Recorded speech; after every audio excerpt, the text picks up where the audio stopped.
大家好啊，我係 Tiffany。夏天熱辣辣，又唔想每次都煲冬瓜湯嚟消暑嘅話呢，大家可以選用沙葛嚟煲湯。沙葛有清涼暑，具有清熱消暑、生津潤燥、通便同埋解酒嘅功效，夏天同埋初秋都非常適宜食用嘅。而我今日想同大家分享嘅湯水就係沙葛花生眉豆豬骨湯。而家先睇睇材料嘅份量先啦。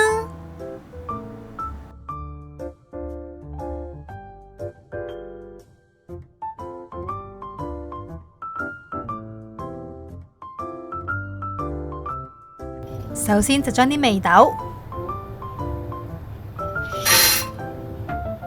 花生，仲有一層皮，一齊洗乾淨。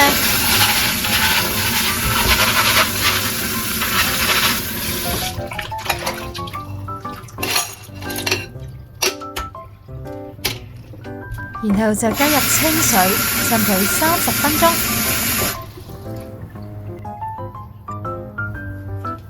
呢隻呢就係有泥嘅紅蘿蔔，咁我煲湯呢通常都會揀佢啦，同埋呢我煲湯呢都會連皮一齊去煲嘅。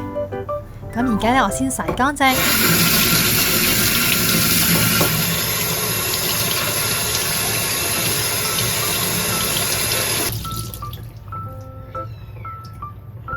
咁呢個粟米，我而家先洗乾淨，一陣間就會處理佢。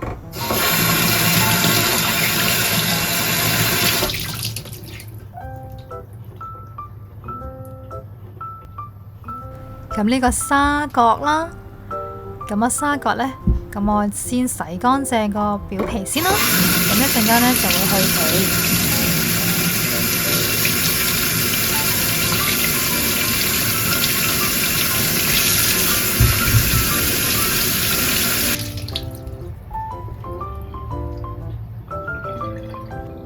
咁粟米呢，頭先就已經洗乾淨啦。咁而家呢，我就將佢呢去切件啦。咁用刀呢個角位，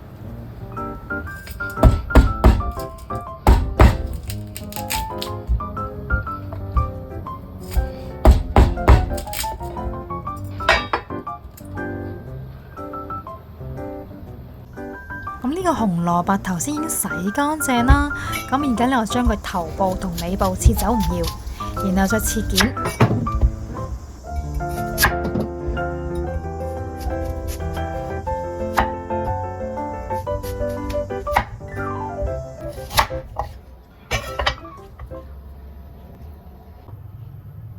咁呢個沙葛呢，頭先就已經略略沖洗過個表皮啦。咁而家用刀呢，將佢尾部切開佢，咁可以用手就咁搣又得。咁又亦都可以呢，用刀啦，或者用刨去刨皮都得嘅。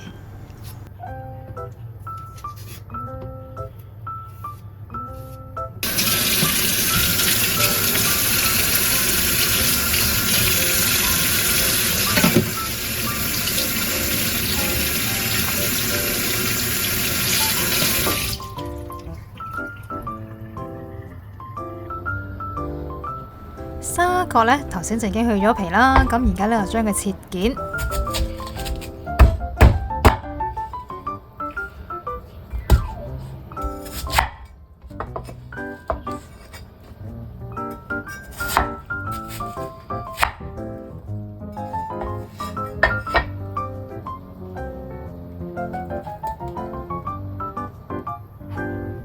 咁呢個呢，就係豬脊骨啦。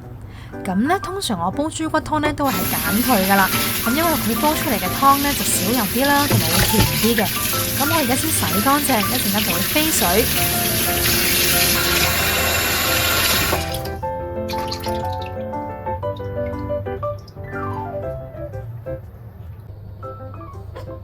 豬脊骨呢就凍水落飛水。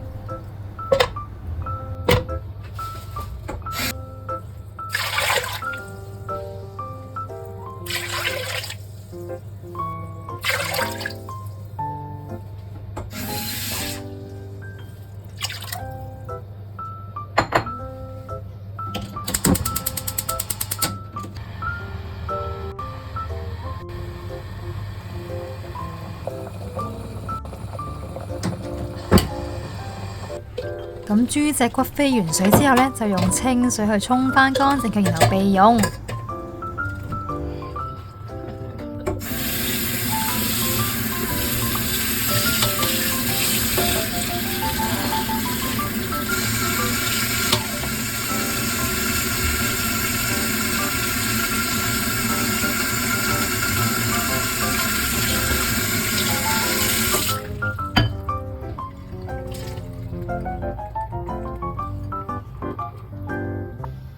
如果所有材料都準備好嘅話呢，就可以將全部材料放入個湯煲裏面。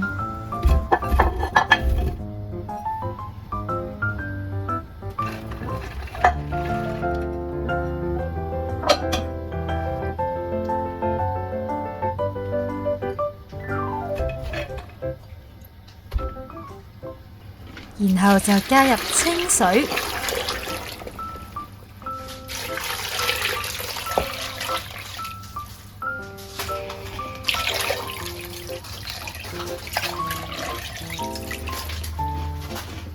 最後冚蓋煲佢2個鐘，咁煲好前15分鐘加入鹽就可以啦。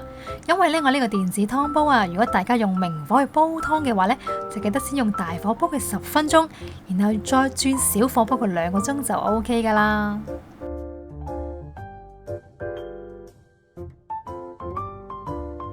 今日同大家分享嘅沙葛花生眉豆豬骨湯就已經煲好啦。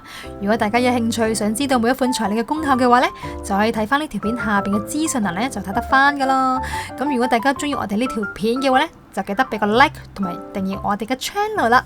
咁下次再同大家再見，拜拜。